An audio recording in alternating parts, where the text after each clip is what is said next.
have to say, going back a dozen years when we started out with the RPA journey, there was some resistance to the idea of using these things. There were concerns about digital labour, those sorts of things. And austerity hit, and we had sort of this perfect storm from our point of view, if you will, of, we've got an increasingly complex environment. We need to do so much more. The resources are being squeezed.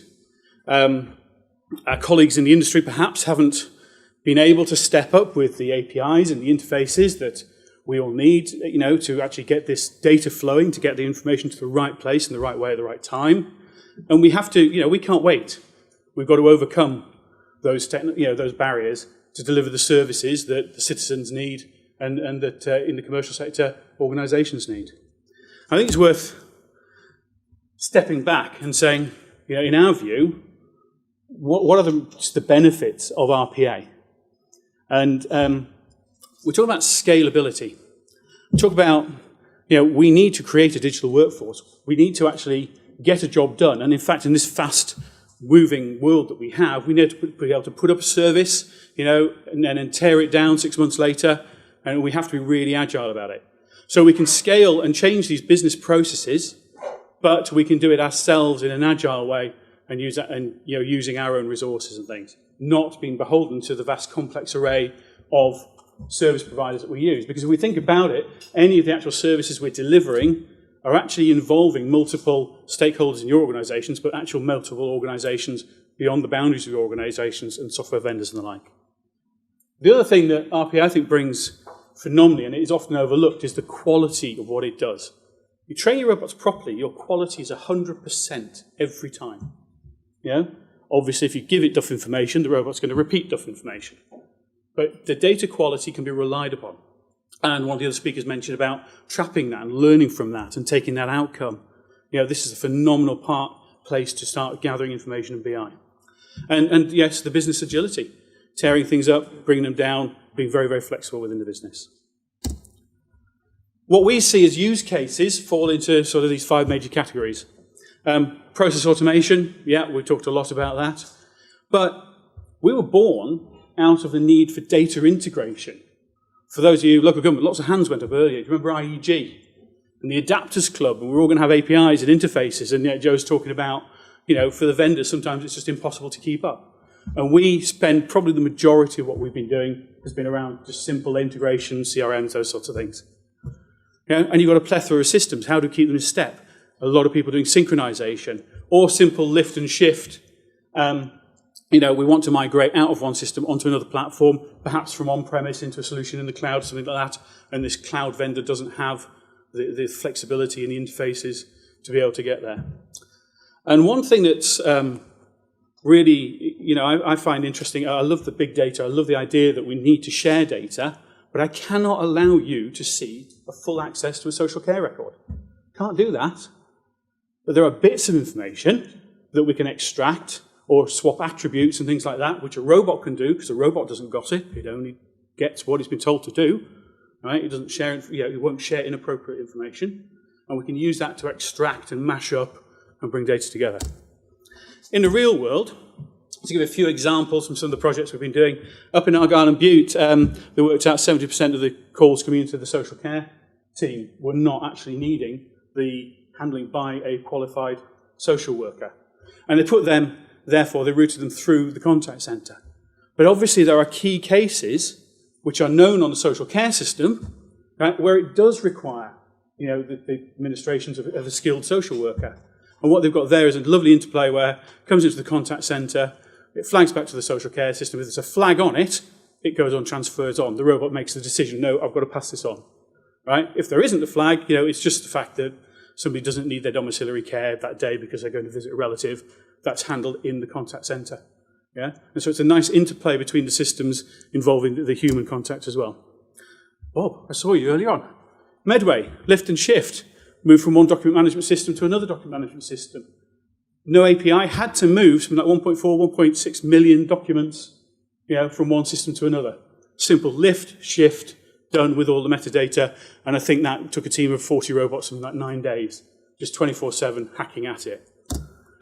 At Norwich, somewhere? in the audience, the 26 different back office systems. How do we actually make sure that the names, the addresses on those systems match? And they did effectively a golden record project, just getting those balances. Now, if you change circumstances in one setting, then that's reflected in all those different systems. And that comes into play when you're looking at things like tell us once, where you get notification of a death, and we need to validate that we do or we do not have information on those people. And at Surrey, again, the social care arena, looked after children, where all the children in care are actually placed in the UK, are placed into a virtual school, in a virtual school programme run by the authority. And again, there's information that the social workers need from the education system and vice versa. And in that case, we're using the bot to just transfer select bits of information every day as it changes, so those records are up to date and not being done as a batch at the end of the month. But talking to the extraction point, what that means then is when DFE require their SIN census, for Surrey, that's automatic. All that data is just lifted and sent off, and they got praised last year for having the best data quality out of all the submissions from all the authorities. Right? So social workers know what's happening, education knows what's happening, all the diligence, and now they've done personal education plans and all these sorts of things as well. And something not very public sector. But I thought it's worth talking about, because somebody mentioned earlier on about how the data, the information that the public sector deal with is actually held by outside organisations. And we've been working for several years now with Balfour and a number of other construction companies, because they dig holes in roads. And if you're about to put the Kanga hammer into the hole in the road, you want to know what's underneath. Right? Now, this stunned me. There are 350 different providers of stuff under our feet. And if you're going to drill a hole, you need to go and interrogate those systems and find out those coordinates what's under there. And they all run different systems. And they all present the data in different formats and different scales and all the rest of it. And they used to have teams, massive departments of people who would actually, go off and they'd sit there and they'd type in GPS coordinates again and again and again. And if you've got a fortnight to plan a job, that's fab. If you've been called out in an emergency and you're up to your knees in water with a Kanga hammer and the power cable's underneath you, you really want to know. You have not got 2 weeks to plan that job. Yeah, so now they've just automated that whole thing, put the coordinates in, and away you go. So, what makes a good process? Repetitive, well-structured, good, clear rules. Not fuzzy stuff. We're working towards the fuzzy stuff, but can you define the rules really carefully? And volumes. Go for the volume. You can do simple things that punch big. There are lots of processes out there where you're dealing with hundreds of thousands and millions of records. You'd be surprised. But I would come back to this, understand your baseline, understand where you are beginning, because it is about developing a centre of excellence, it is developing expertise in-house, and if you're going to actually develop that and get the credibility, you need to show and prove the difference you've made. And that last one, look, my wife would say before we had sat-nav, when I was lost, I'd just drive faster. I'd get lost at speed. Don't repeat a bad process, automate a bad process. It's a fantastic opportunity to look at that. Make sure you spend, look, the tech is simple. The tech is not the big thing. It's understanding the process, getting the storyboard there. Break down the complexity. Don't have these big, huge chains expecting one robot to do all this. Give different robots different tasks. That's what you do with your human staff, isn't it? Make sure you record everything so you can use your learning, and things will change. I think Joe mentioned it.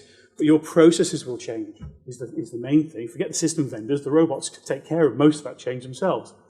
But it's your processes, your business will change. So keep it simple, test it thoroughly, plan it thoroughly. Yeah, think about management, think about security.